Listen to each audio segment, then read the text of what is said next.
हर हर महादेव। देवों के देव महादेव जी के चरण में प्रणाम करती हूँ, मेरा प्रणाम स्वीकार हो। माता गौरा पार्वती के चरण में प्रणाम करती हूँ, मेरा प्रणाम स्वीकार हो। गणपति ललनवा के चरण में प्रणाम करती हूँ, मेरा प्रणाम स्वीकार हो। सब गुरु भाई बहनों के चरण में प्रणाम करती हूँ, मेरा प्रणाम स्वीकार हो। माता पिता के चरण में प्रणाम करती हूँ, मेरा प्रणाम स्वीकार हो। गुरु भाई बहन, मैं एक कथा सुनाने जा रही हूँ। इस कथा को पूरा सुनिए और रहस्य जानिए। आधी नहीं, आधी सुनने में शिव गुरु का अपमान होती है, पूरा सुनने में ज्ञान होती है। इसलिए कथा को पूरा सुनिए और रहस्य जानिए। हर हर महादेव, घर घर महादेव। गुरु भाई बहन, एक बुढ़िया माई थी। एक बुढ़िया माई थी तो बेचारी बहुत गरीब थी, लेकिन वो बुढ़िया माई प्रतिदिन शंकर भगवान की पूजा करती थी। शंकर भगवान के जल चढ़ाती थी, फूल चढ़ाती थी, भजन करती थी, चर्चा करती थी। वो बुढ़िया माई का बेटा भी थे, वो बहुत गरीब थे। जब उनके वो बेटा कमाते थे तो उनके घर चूल्हा जलता था, नहीं तो चूल्हा नहीं जलता था। ये बेचारी बुढ़िया माई पूजा किस प्रकार करती थी?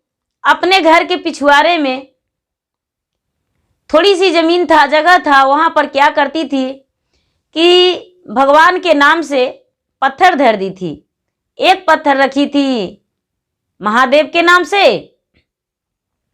एक पत्थर माता पार्वती के नाम से, एक पत्थर नंदी के नाम से और एक पत्थर गणपति के नाम से। ओ माता 4 पत्थर रख दी थी और सुबह उठ के और क्रियाकर्म करके, स्नान करके और भगवान पे ले जाके भगवान के नाम से जल चढ़ाती थी, बेलपत्र चढ़ाती थी, पूजा करती थी, भजन करती थी, जाप करती थी और कहती थी कि भगवान तो कण कण में बसते हैं। लोग कहते हैं कि भगवान तो कहीं भी रहते हैं, तो यहाँ पर क्यों नहीं, इस पत्थर में क्यों नहीं? वो भी तो शिवलिंग जो रहता है वो भी तो पत्थर ही रहता है, तो इस पत्थर में भगवान क्यों नहीं बस सकते हैं? हम इसी का पूजा करेंगे। वो बेचारी बूढ़ी माता उसी पत्थर को पूजा किया करती थी। पत्थर को पूजा किया करती थी और पूजा करके और अपना भगवान के नाम जपती थी, भजन करती थी। धीरे धीरे एक दिन क्या की कि बेचारी पूजा करके और खड़ी हुई तो एक कुकुर उधर से आया, कुत्ता, और आकर और बेचारी पूजा करके खड़ी ही हुई थी कि लेकिन इसका जो भगवान थे वो भगवान को कुत्ता चाट लिया। कुत्ता चाट लिया और जो प्रसादी चढ़ाई थी वो भी कुत्ता खा गया। जब कुकुर खा गया तो ये बेचारी सोचती है कि हाँ, हम भगवान को प्रसादी चढ़ाएं, भोग लगाएं और उधर से वो आया और खा गया। आह, हे भगवान जी, हम गरीब हैं, तब तो नहीं तो अमीर रहते तो आपका एक मंदिर बना देते, कितना अच्छा रहता भगवान। सारे गांव में भी मंदिर है, पहाड़ पे भी मंदिर है, लेकिन घर के मेरा पिछुआरे मंदिर नहीं है। इतना ही सोच ही रही थी कि उसी रास्ते से वहां के राजा के घर में कारीगर काम करता था। राज मिस्त्री जो होता है, जो ईंटा जोड़ता है, वो काम करता था। वो बेचारी बूढ़ी माता बोली, बेटा आप कहाँ जा रहे हो? वो बोला, राजमिस्त्री जो था वो बोला कारीगर कि क्या बात है माता, हम जा रहे हैं एक राजा के घर। ये बोले, बेटा तू तो राजा के घर बनाने जा रहा है ना? तो हाँ, ईंटा जोड़ने जा रहे हैं। क्या बात है? ये बूढ़ी माता बोली, बेटा यहाँ तो बहुत सारा पत्थर है, पत्थर से जोड़कर मिट्टी से लगाकर और मेरा भगवान जी का घेर दो बेटा, कुत्ता चाट जाता है, अच्छा नहीं लगता है, देखो बेटा। और हाथ पकड़ के उसे बूढ़ी माता बताने लगी। तो क्या किया कि वो मजदूर जो था बूढ़ी माता को धक्का देकर टेल दिया। बूढ़ी माता को धक्का देकर टेल दिया और कहने लगा कि अरे मेरा पेट है, ऐसे नहीं चलेगा।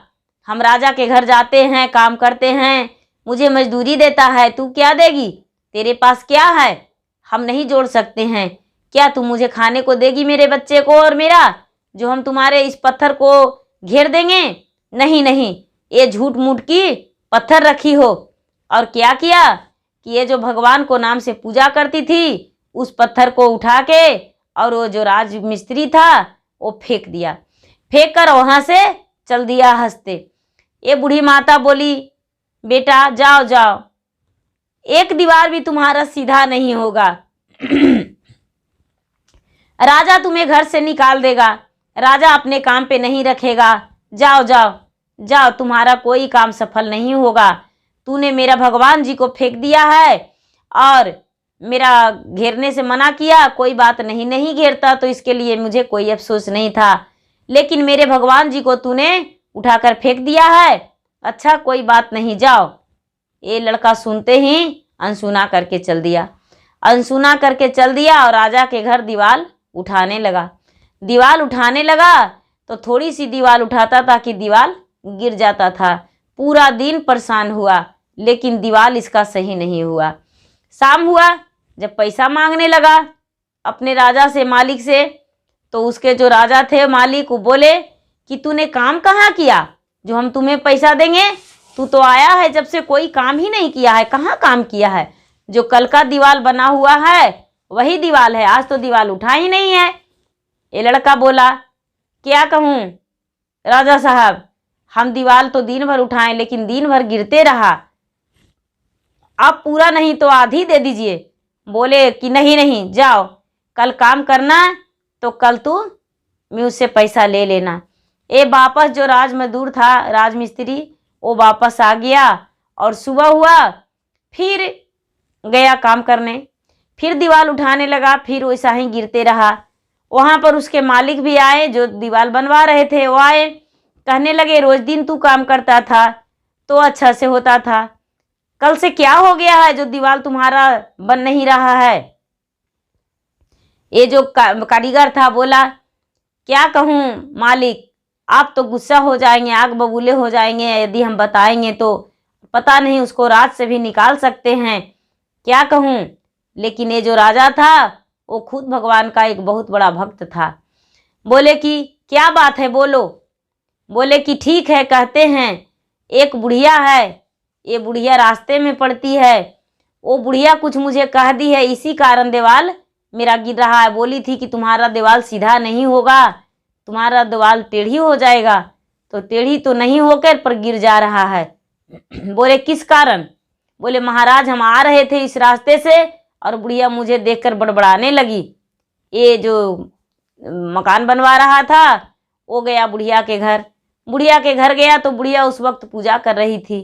पूजा कर रही थी तो जाकर बोला कि क्या तुम ही वो बुढ़िया हो जो उसे तूने श्राप दिया है मेरा घर बनने से, मना और श्राप दे दिया है, क्या तू जानती हो? ये बुढ़िया बोली, नहीं हम कोई श्राप नहीं दिए हैं, ये गलत है, उन्होंने गलत जाकर बोला है। इसी रास्ते से वो जा रहा था, जो कारीगर आपका काम कर रहा है वो जा रहा था इसी रास्ते से, तो हम उसे बोले कि थोड़ी सी पत्थर इकट्ठा कर देते हैं, मेरे भगवान जी का घेर दो, कुत्ता चाट जाता है। तो वो बोला, मुझे धक्का दे दिया और टेल दिया और मेरे भगवान जी को उठाकर फेंक दिया। देखिए आज हम दूसरा पत्थर लाकर पूजा कर रहे हैं, मेरे भगवान जी को फेंक दिया। तो हम बोले कि जाओ जाओ, मेरा भगवान जी को फेंक दिया है, तू किसी को नज़र के सामने नहीं रह सकता है सही, तू सबको नज़रों से गिर जाएगा, तू दीवार उठाएगा वो टेढ़ी हो जाएगा। हाँ राजा साहब हम गुस्से में बोले हैं, जो भी मुझे दंड देना है वो दे दीजिए। ऐसा जब राजा बात सुने तो बुढ़िया के हाथ जोड़कर माफ़ी मांगे और बोले कि माता हम आपका भगवान का मंदिर बना देंगे, आप क्या पत्थर जोड़ने का बात करते हैं, हम आज ही आपको सबसे पहले यहाँ पर ईंट गिरवाकर और भगवान को मंदिर बनवाएंगे। वो राजा साहब इतना कह सुनकर और कारीगर के पास गए और कारीगर को बोले, मेरा घर तो नहीं बनेगा लेकिन उस बूढ़ी माता का मंदिर जरूर बनेगा, मेरा घर पीछे बनेगा लेकिन उस बूढ़ी माता का मंदिर पहले बनेगा। और इतना कह के और ईंट गिरवाए और उसको 2-4 दिन बाद उसको मंदिर में काम लगवा दिए। काम लगवा कर मंदिर बनवा कर खूब सुंदर सा शिवलिंग बैठवा दिए, भगवान गणेश का मूर्ति, भगवान नंदी का मूर्ति और शिवलिंग और माता पार्वती का मूर्ति बनवा कर और वहाँ पर स्थापित किए। और वो जो राजा थे वो वहाँ पर स्थापित करके और पूजा पाठ करके और वहाँ बूढ़ी माता को बोले कि माता, हमने तो सब कुछ कर दिए, लेकिन आप यहाँ पर चर्चा और भजन जरूर करिएगा, क्योंकि आपने जो कहें वो तो हम स्वीकार लिए, लेकिन मेरे याद में आप चर्चा कीजिएगा, मेरे लिए भगवान से आप दया मांगिएगा। और उसके बाद राजा अपना घर में जाके और काम लगाए। थोड़ी सी दीवार भी नहीं टेढ़ा हुआ और नहीं तो इसका मकान जो बन रहा था वो मकान गिरा इनका।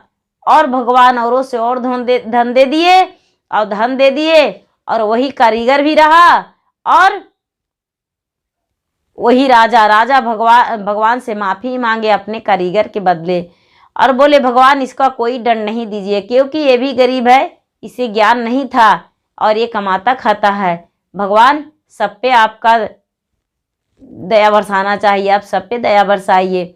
सच बात है कि भगवान सब पे दया बरसाते हैं, निर्धनों पे और धनियों पे और दोषी पे और निर्दोषी पे, सब पे दया बरसाते हैं।